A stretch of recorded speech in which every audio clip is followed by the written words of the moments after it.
Après Béziers dans l'Hérault ou l'Escarène dans les Alpes-Maritimes, c'est la ville de Saint-Omer, Théo, qui va expérimenter le fichage ADN des chiens. Oui, une initiative qui peut surprendre, mais un objectif bien précis, lutter contre les déjections canines. C'est très sérieux, c'est un fléau dans cette ville du Pas-de-Calais. Mais comment les propriétaires de chiens vont-ils être identifiés puis verbalisés? Et surtout, qu'en pensent les habitants? Reportage du correspondant d'Europe 1 dans le Nord, Maximilien Carlier.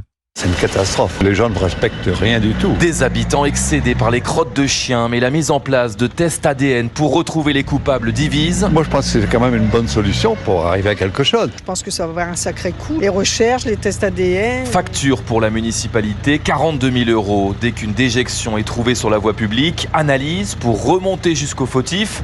Chaque propriétaire devra enregistrer gratuitement l'empreinte de son chien afin d'avoir une carte d'identité et pour circuler dans un périmètre du centre-ville.